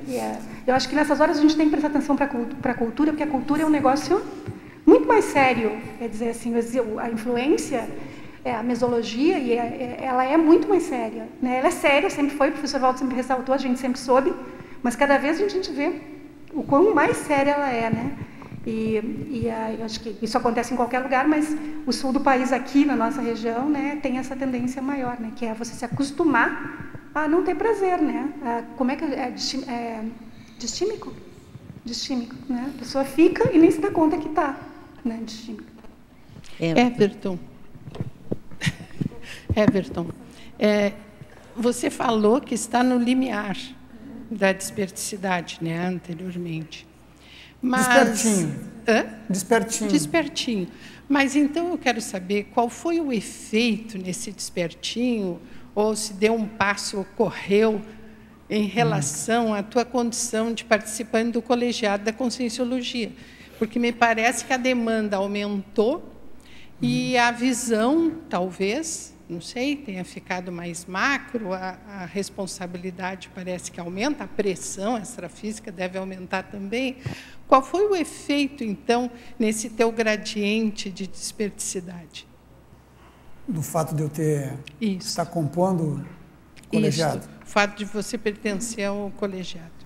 De certa forma, isso me coloca numa posição de desassombro diante da responsabilidade. Então, quando me coloquei na condição... Primeiro, quando me coloquei na condição de pertencer, né, ao colegiado. Porque todos sabem que muitos dos nossos amigos não se colocaram na condição de pertencer ao colegiado, né? Muitos refutaram essa posição.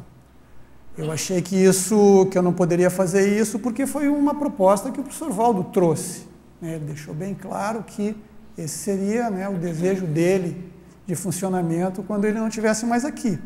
Então, por isso que eu me coloquei na posição de fazer parte. E isso, de certa forma, ampliou um pouco, porque o amparo de função ele é bem ostensivo, né? E não só o amparo de função direto nas atividades, mas também, digamos assim, o contato com as consciex em geral aumentou. Então, me ajudou. Penso que foi um elemento que fez com que, de certa forma, eu até testasse, sob certos aspectos, essa condição, né? Então, me ajudou. Que tu testasse essa carga de dispersidade, né? Até quando ela vai, qual é o alcance? Qual é o alcance? Que, obviamente, deve ter aumentado bastante. A reação diante das circunstâncias, porque o colegiado ele já teve que, nesses 2 anos, passar por algumas experiências que exigiram de nós um sério e forte posicionamento, né? E isso teve uma demanda muito grande, né? Não só de trabalho nosso, assim, direto, fisicamente, mas extrafisicamente também, né? Tivemos muitas pressões intrafísicas e extrafísicas, né? não diria ataques extrafísicos, mas acho que não tem outra palavra para isso, né? Então, estivemos em situações de maior ou menor pressão intrafísica e extrafísica. Intrafísica, inclusive, tem muita pressão intrafísica dentro da própria comunidade. Everton, voltando à questão da irritabilidade, como que você assim se colocou? Eu queria que você falasse da sua experiência, porque a irritação às vezes acontece, o desconforto, como você falou, nem sempre é você não chuta alguma coisa, você não explode, né? Mas quando você sente esse desconforto, como é que você fez para você chegar no momento anterior de não sentir? Quer dizer, como é que você trabalhou isso? Isso realmente é o que mais pega. Para mim, esse é o ponto nevrálgico, ele está lá no... Porque vocês notaram que os outros itens à frente, nós já estamos falando deles, né? Então, ele está lá em 10º, não é porque não é uma ordem crescente, né? Mas é que ele, de certa forma, é mais ou menos o ápice, né? Porque a irritabilidade, realmente, do meu ponto de vista, ela é a medida do assédio. Então, entrou muito a questão do auto-absolutismo. E o professor Valdo ajudou muito, a mim diretamente, mas ajudou a todos nós, né? Porque ele falou muito, de forma aberta, sobre isso. E ele colocava lá que o intermissivista não podia se permitir isto, né? Até tem a ver aqui com um senso de gratidão, se nós vamos ver lá, reconhecer. Porque se você começar a examinar essas etapas, você vai perceber que uma dá suporte à outra. Então, quando você exercita o seu senso de gratidão e você vê tudo que você tem, né? Então, isso é mais um elemento que faz com que você não se permita não se irritar. Então, eu me coloquei nessa posição. Não se permita ser irritado. Não se permita ser irritado, isso. Então, eu me coloquei nessa posição de não admitir isso para mim. Isso começou teórico, no primeiro momento, porque isso vinha, de certa forma. Eu sou uma pessoa eu sou uma pessoa determinada, eu sou uma pessoa definida, né? Quando eu estou convicto e, digamos assim, calçado de todo um exame, de toda uma lógica, de toda uma racionalidade diante de algo, eu vou com tudo naquilo, certo? E eu me determinei assim em relação à irritabilidade. Então, eu não me permitia. E isso, existiam os aspectos de autoassédio, de alguma maneira apareciam, e nessa altura do campeonato tinha assediador de tudo que era jeito querendo que isso acontecesse. E eu comecei assim, não me permitindo. Então, acontecia e eu não admitia que aquilo acontecesse. Até que eu comecei a perceber, e fiquei em cima disso, eu fiquei quase um ano em cima disso. E eu comecei a perceber que era o pré-surto, digamos assim, né? Quando aquilo ia acontecer, eu comecei a estancar antes de acontecer. Então, quando vem de fora é mais fácil. Paradoxalmente, quando vem de fora é mais fácil. Quando é um heteroassédio, quando é uma consciência é mais fácil. Porque eu tenho uma relativa clareza do meu fluxo pensênico. Quando isso é exterior, então, é mais fácil eu estancar. Quando vem de dentro, é mais difícil. Quando vem do meu temperamento, quando vem do meu autoassédio, é mais difícil. Então, quando você identifica o pré-surto, quando aquilo começa a brotar, eu sei que isso é uma coisa de segundos, aí você muda de bloco, você sobrepõe outra ideia, você estanca, você para, você conta até 100, você morde a língua, você se belisca. Faz qualquer coisa, você não permite que aquilo brote de você. E isso é no tempo. Mas você tem que ter esta posição, esse posicionamento de que isto não é para você. Você é um intermissivista, você teve todos esses aportes, vamos viver e deixar viver. Por que eu vou me irritar com a atitude de uma outra pessoa? É a vida dela, ela faz o que ela quiser da vida dela. Isso não me diz respeito.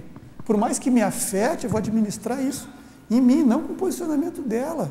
Como eu disse, eu posso lastimar, ela está fazendo isso, lamentar, até ter uma relativa decepção. Mas isso é um problema dela, por mais que as consequências cheguem até mim.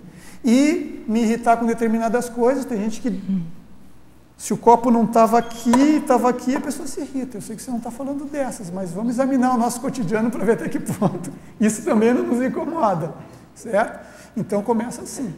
Primeiro você tem que se assenhorar desta condição e tomar essa decisão, e aí você vai enfrentar. Everton. E, em tese, os efeitos externos serão fortes, porque quando você se liberta da sua irritabilidade, eu quase coloco isso como sinônimo de desperticidade, porque você eliminou o autoassédio, porque a irritação ela é o resultado do hétero e do autoassédio, porque a irritação é algo totalmente irracional. Mas, enfim, então, aí você vem com um acúmulo de experiências, você vai buscar o seu autoconhecimento, você vai ver se isso é um trafore seu, se é uma lacuna sua, se é um trauma, se é alguma coisa, aí você vai trabalhar isso.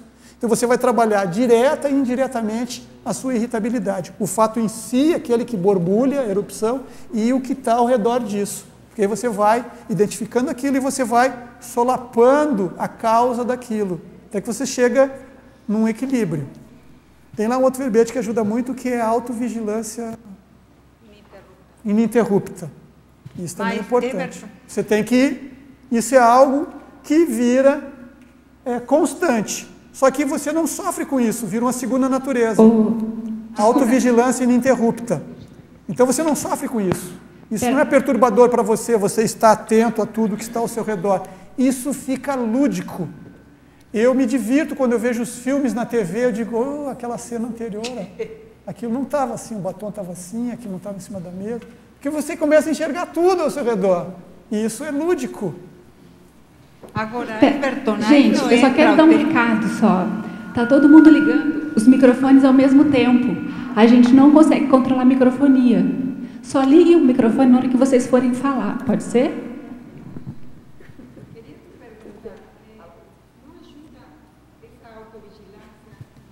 É esse aqui agora.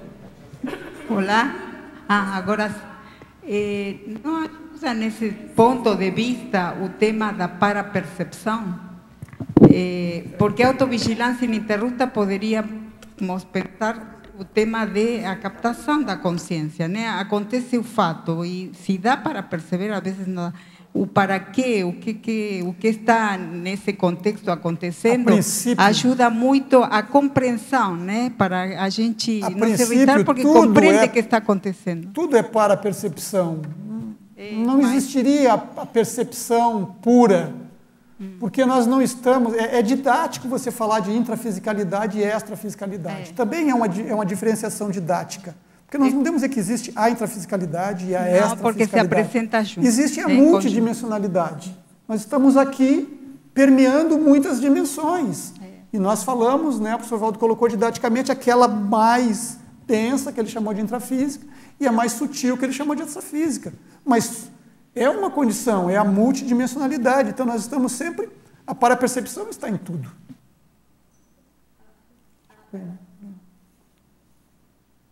Tudo bom? Everton, eu achei minha muito... colega de PROAD. Com certeza, aqui eu gostei muito desses itens que você colocou. E tem um aspecto que, conhecendo um pouco de você, é essa questão da sua afetividade mais equilibrada. Eu percebi que esse conteúdo, vamos dizer assim, ele aparece no primeiro item quando você menciona o bem-estar holossomático. Mas eu não percebi ele permeando os outros itens. Então, a minha pergunta é mais ou menos no sentido assim de... essa maturação, esse amadurecimento psicossomático, porque quando a gente fala, quando você traz a anti-irritabilidade e você tem esse posicionamento determinado, não vou me irritar, como é que, para se fazer isso de um modo que não seja de autorrepressivo, de simplesmente tipo ignorar algo que existe, ou sublimar. Então, eu entendo que você não fez isso, não. Mas eu gostaria, exato, porque eu, conhecendo um pouco, mas eu gostaria de saber como é que como é que você trabalhou esse processo. No caso, você está trazendo da irritação, mas eu me refiro aos processos emocionais, porque esse parece que é um dos grandes gargalos que a gente também percebe conosco, né? Eu só queria salientar que, por exemplo, se você olhar aqui também, a mental somática, a cosmoética não está aqui, não estão aqui, porque isso eu deixei meio adstrito lá na interassistenciologia, né? Então, lá dentro do voluntariado, da docência, do doutorado da TENEP, estaria a questão da afetividade, da mental somática, da cosmoética, né? Porque eu procurei aqui algumas etapas nas quais ou com as quais se deparariam com esses itens. Então, a questão da afetividade é assim, eu realmente, até o professor Valdo colocava, né, a questão da afetividade, que nessa vida eu tive isso mais presente. Ele não teve tanto, porque ele saiu da família dele, se isolou assim, o trabalho levou ele, e eu mantive isso. Eu mantive contato com a minha família nuclear, né, com os meus irmãos, com os meus pais, isso eu mantive, e eu tive a oportunidade de exercitar isso.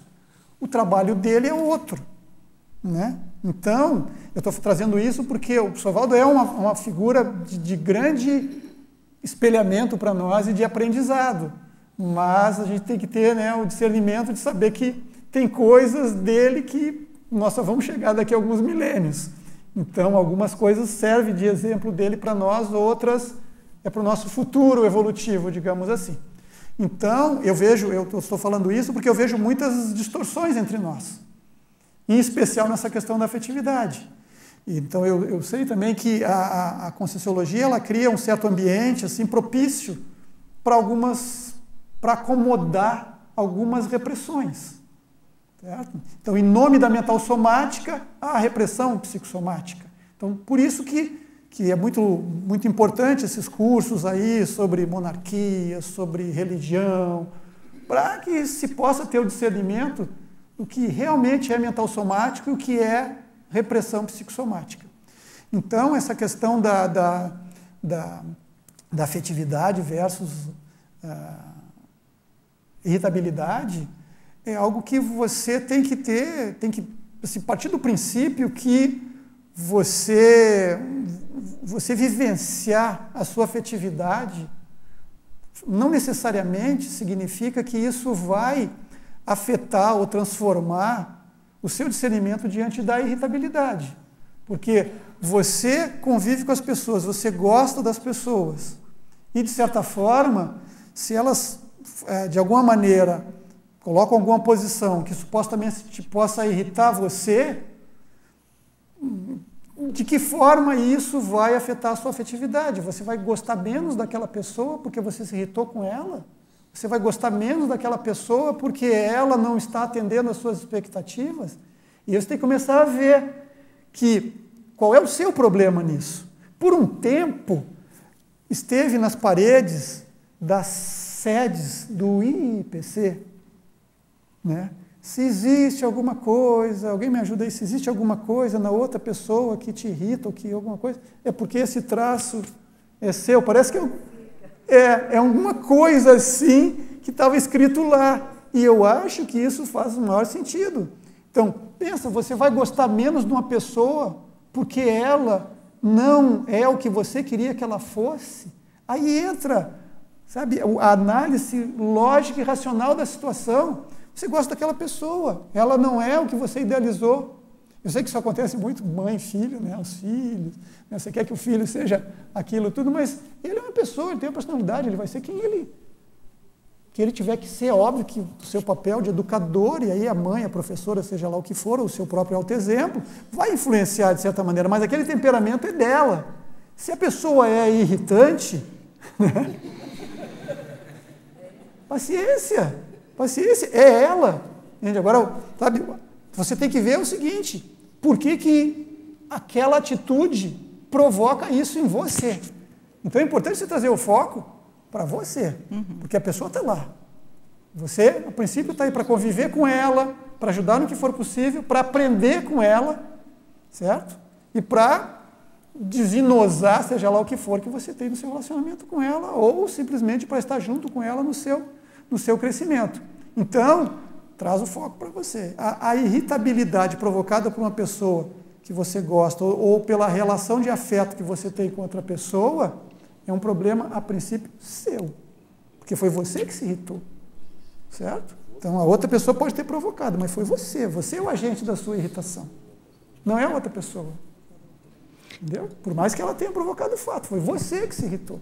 Entendi. Então, parece que o processo bem é da superintendência do mental soma, com assim um respeito máximo que você trouxe do livre-arbítrio, que é o que o outro está fazendo, e voltar para a autopesquisa no caso da intraconsciencialidade. O que é que isso está me impactando ou demovendo? O que está fazendo em mim? Então, é como se fosse uma espécie de técnica. Eu vejo que nós estamos em um momento evolutivo desse planeta, né, se é que eu posso falar assim, que é a nossa transição de bicho para Homo sapiens sapiens. Então, nós deixamos de ser bicho ontem. Muito de nós ainda é animal. Tanto é que tem o subcérebro, né, abdominal aqui, os cientistas já descobriram que tem um cérebrozinho aqui na nossa barriga, né, que é o subcérebro abdominal. Então, muito do que nós fazemos é instintual, e isso está no outro item aqui da autorreflexão, para diminuir a impulsividade. Nós não podemos mais nos permitir sermos impulsivos. É claro que eliminar a impulsividade e eliminar o psicossoma é a consciência livre. Até o serenão tem psicossoma, né?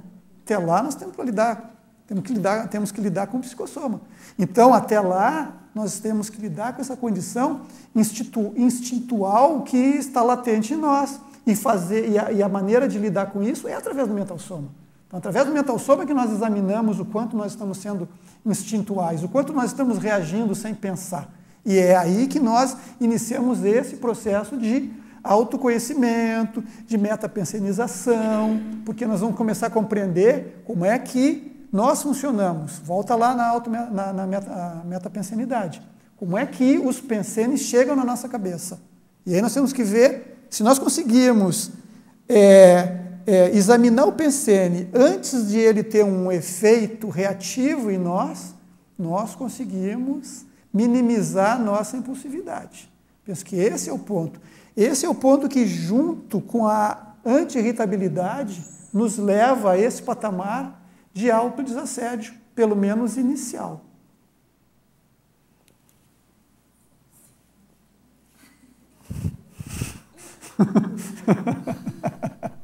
Um minuto. Mais uma última pergunta, então, para nós podermos encerrar. Eu poder anunciar a próxima pergunta. Você podia fazer uma projeção, o que vem além da soleira da desperticidade? A pessoa que chegou ali talvez já possa fazer essa... Olha, eu estou me segurando aqui, sabe? Não é simples, para mim, não é simples. Eu acho que eu estou passando um momento de fixação dessa condição. Essa vigilância ininterrupta, a consolidação dessas posturas, isso tem um tempo de maturação. Para mim, tem um tempo de maturação, certo? Agora, eu acho que o que vem, além disso, é você começar a entrar naquele universo da teoria lá que o professor Valdo colocou, de alçar, digamos assim, realizações mais efetivas da desperticidade. É conseguir... A minha meta pessoal é desenvolver a minha projetabilidade mais lúcida, desenvolver mais o meu contato com as consciências. E uma coisa que eu notei é isso, que o contato com as consciências aumentou consideravelmente. Então, eu consigo perceber, principalmente quando a gente viaja, mas em condições de quando a gente viaja, que as consciências nos recepcionando, dizendo o porquê, o quanto elas estão satisfeitas. Enfim, há um contato maior com o universo mais extrafísico, com essa fisicalidade. Eu penso que o avanço dessa condição é isso, é você entrar mais. E a lógica está lá, né? Semiconsciencialidade, ligamento. E você notou assim, mais abertura do seu passado, das suas coisas, talvez memória do passado, alguma coisa assim? Sim, algumas coisas começam a fazer sentido. Agora, eu não sou preocupado com isso. Entendeu? Eu não me assoberbo com isso, eu não tenho ânsia com isso. Entende? Então, o contato com o meu passado, com as minhas retrovidas, eles vêm à medida em que eu me sinto eu me percebo assim, estimulado pelas consciex. É claro que eu faço movimentos em relação a isso, né? Nós estamos fazendo viagens retrocognitivas, indo a lugares onde supostamente nós já vivemos, isso tem trazido efeitos sobre nós. Então eu tenho buscado isso, mas sem nenhum ansiosismo. Então tem acontecido sim, tenho percebido sim, tenho encontrado consciex de outras vidas, inclusive contatos com consciex que estão numa outra condição, que eu pude conversar. Conversar, sim, na condição da vigília física. Condição da vigília física, conversar, expor a minha condição presente, ter esse diálogo, isso aumentou muito isso.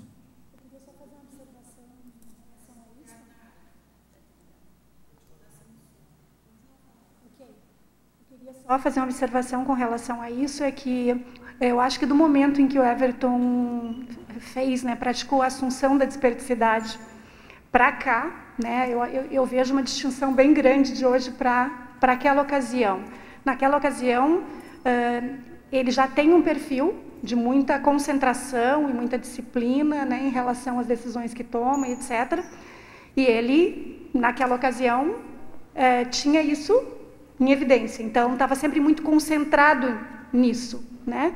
Hoje ele continua concentrado, porque é o perfil dele, mas eu vejo que ele é mais leve, suave e feliz, sabe? Assim, o Everton eu não sinto que ele não precisa não que beirasse a preocupação, mas a prevenção naquela época. Hoje não mais. Hoje já há algum tempo, né? Já faz algum tempo isso. Porque está consolidando essa condição, então você consegue ficar mais, digamos, tranquilo em relação a ela, né? Agora, essa questão da autovigilância, ela é constante, sim, tanto é que está lá ininterrupta, só que você não sofre com isso. Vira uma segunda natureza, você fica atento com o que está ao seu redor, sem sofrer com isso. Como eu disse, isso fica até lúdico, porque é surpreendente, muitas vezes surpreendente. Você vê coisas que você não via antes. Gente, queria agradecer muito a esse momento que nós tivemos aqui. Para mim foi muito, muito rico, muito prazeroso e muito mental somático. Eu vou agora, então, cumprir o meu dever aqui de anunciar a próxima tertúlia matinal, que será, então, no próximo sábado. Aliás, eu queria dizer que esta é a 100ª, próximo domingo, essa é a 100ª tertúlia. Isso significa que esse evento aqui acontece, por mérito dessa equipe e dos pesquisadores, há quase 2 anos. Né? Isso é impressionante. Então, no dia 17/6, próximo domingo, o tema será Etiologia do Intermissivista, a especialidade Intrafisicologia, e o pesquisador será o Pedro Borges. Então é isso, muito obrigado a todos e até a próxima.